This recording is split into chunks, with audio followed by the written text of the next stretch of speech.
Hey, good evening. Welcome to A Foreigner in the Philippines. I guess this is a late night meandering. And we're using, I hope we'll get your input, what you think about the new microphone that we're using. It is, well, let me see. Let me just tell you what I'm using. It's a smart mic, and it's, let me see, what does it say that it is? I know it's damned expensive. It was given to us by our friend and subscriber who visited us very recently, the last few days, Kerry, and it's let me see. Maybe I should put my glasses on instead of squinting. So it is a compact back electret hypercardioid shotgun principal line and gradient frequency response 60 Hz to 20, fully designed in Australia, manufactured in China. For more information, well, gain reduction is 15 decibels. I played back what we've done so far. I did the last video talking about our visitors, and I did it with this microphone, and what I've done is I've actually just propped it up so that it points to me, and it is a directional mic. It actually looks like, well, let me show you what it looks like. Here it is. And that's the clip that we're going to have to modify in order to be able to mount the mic.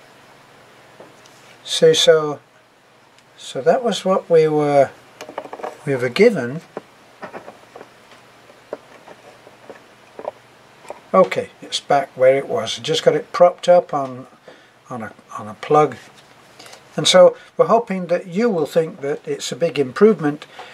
So far, when I play it back over the actual camera, if I just hit playback, I can't hear any great difference. But Beth always tells me that in fact, when she puts it and she plays it back on, when she's editing, she plays it back on the laptop where she does her editing, and she says she can instantly see the difference. Let us know what you think, and we'll be interested to hear that. It may be that there is some limitation on the camera itself, that it doesn't allow for an improved outside camera, but we will find out. So we're very, very grateful anytime that someone helps us to improve our sound. It may seem that we are not interested in doing that. We are very interested in doing that, but we're not techies, if that's the right word. Particularly me. Beth does the editing. I do talking. I talk, and I also have an input on what we do. We are a 50-50 partnership. So we're trying to improve, and we're trying different things. We have another camera which we use through the iPhone, which was also given to us by a subscriber. We are so grateful for these gifts, which help us to improve what we do. Okay, we're actually working on a Canon high definition video camera. It's one of these the smaller handheld things that you hold like this, and it's been working very well, and that was given to us by Victor. Victor, we think of you every day because we hold your camera.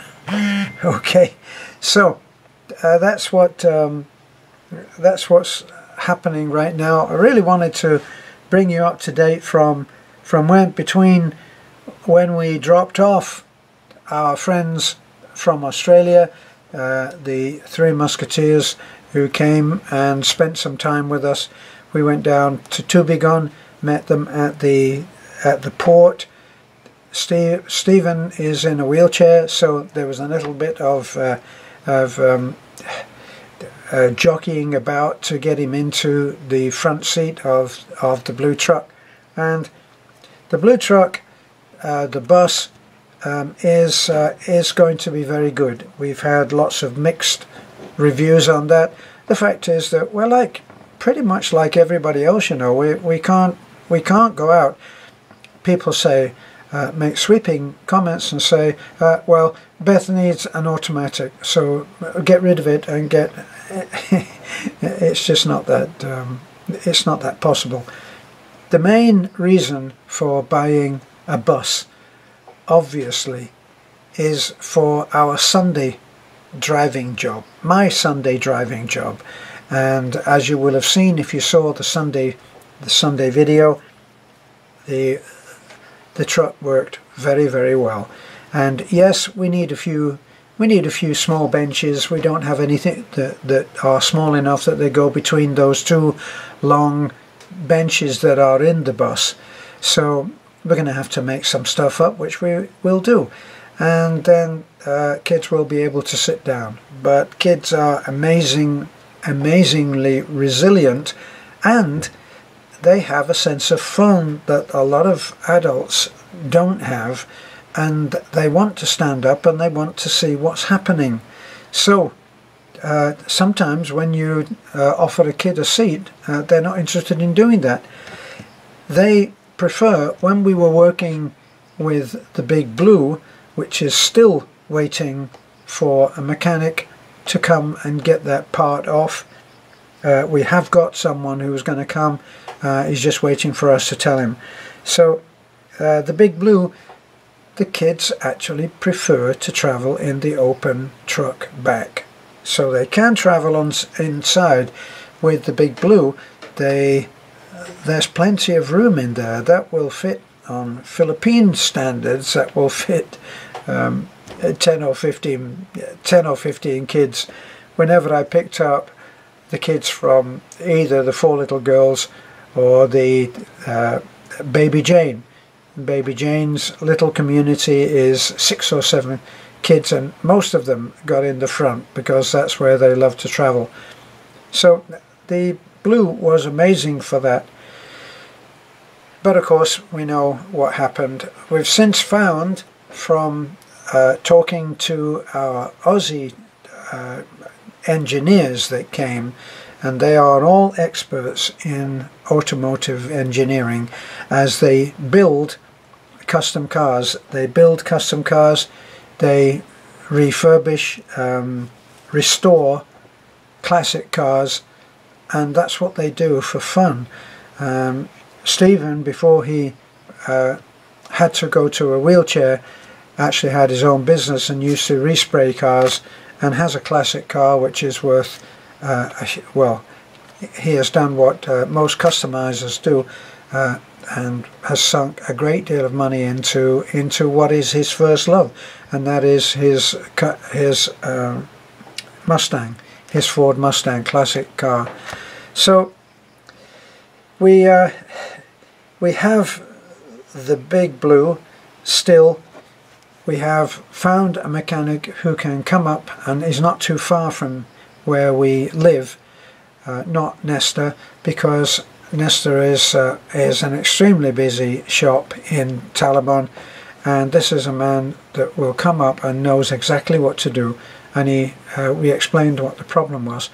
Now our Aussie friends have said that the answer to our problem of the 4x4 not working with the Big Blue, it may well be what we are now going to replace, and that is an axle and what's called a CV joint, and all of the bearings in that just broke up, and that would not allow, that would have what I described to our Aussie friends as the symptoms that I could see of. It seemed like it was slipping from cog to cog, and they said that that would certainly account for the CV joint needing to be replaced. So it's very possible that the four-wheel drive will be functional once we get that CV joint and complete axle replaced. as soon as we get the old one out, we'll travel up to Tagbilaran and we will get another part. Actually, the man who is going to come up and replace and we disassemble that part has said that he might be able to help. So there's a good chance there that he might be able to get that. The last one that we replaced was in the other side, the passenger side, and that was like 8,500 pesos. So we're expecting it will be the same, 8,500 or 9,000 pesos, which in dollars is actually not that bad, is it? So that's where we are. I was about to tell you that once we dropped off our Aussie friends down at the port in Tubigon, and we had actually ferried them round and showed them some of the things that we're involved in. They came and had a look, and we brought them up to the house. So that's still a very difficult road, but in the dry the bus managed that quite well. It managed it very well, in fact, and it got us up without a problem. Now, what happened then, we got everybody back to the port, and then it started to act up, and as it turned out, we had already, under the guarantee of the bus, from where we bought it, they'd already done a get us going repair on the fuel pump and filter, but that they'd said that needs to be replaced. So they've ordered a new fuel pump and filter, and that will be fitted as soon as they get it, as soon as they get the replacement. But that didn't help us on the way back from dropping our Aussie friends off, because the symptom for that would be that it would fade and it wouldn't be getting enough fuel up, so it would fade and you'd lose strength. But then it would somehow clear itself and you'd be off again. But it did it on one of the hills. Now, it was pouring with rain. A terrific amount of water had fallen from the sky while we were in Tubigon, and our hill climb up to the home was actually underwater. So without the use of four-wheel drive, we failed on that second hill and bogged down. A familiar sight for a lot of you guys who will be saying, "Oh my God, not again!" And yes, that's what I said as well. But it doesn't mean that there's a disappointment in the blue bus. It's one of those things, and we will sort it out. We're not really that bothered about the use of the blue bus every day. We still have the little red, and the little red just seems, although we do have trouble, obviously, it's received more punishment than anybody should ever have, or any tool should ever have, which is what that's what a car is, isn't it? That's what a truck is. So we always have the red to fall back on, and if necessary, we'll find a place where the blue bus can be parked, and it won't have to, during the rainy season anyway, it will not have to make that climb, and we will not have to go through what we went through on that night when it bogged down. We tried, but of course, as you're trying and you get a side slip, and then you're bogged. So we quit, we gave up, we got out, we left the truck and we walked home, which is not a huge challenge, but when it's raining and it's in the dark, that's another thing. Fortunately, I now carry a powerful flashlight with me, and so we were not in complete darkness and were able to use a flashlight to light our way. Beth, amazingly, just takes her shoes off, leaves them in the truck, and walks barefoot the entire way, which never ceases to amaze me, because I've got tender feet. I'm a wimp when it comes to walking without shoes and socks. But anyway, we got home there, wet but safe, and the next day, early morning, of course, Julio and Rado came out, and we got the truck, we got the bus out, and we got it turned around. We took it down. I used the little red to get down there, and we brought everybody back to the house. And we picked up the bus when we were all going to church, and I took everybody, and I was able to get down and I used the bus, as you all know, to do our pickups of all the kids, and that was the first time they'd seen the bus, and they were delighted with it. It was funny because when we pulled up to pick up our groups of kids who are along the road, they hesitated at first and then looked at it, and then when Beth called and they heard Beth's voice, then they came running, and it was good fun, as it always is.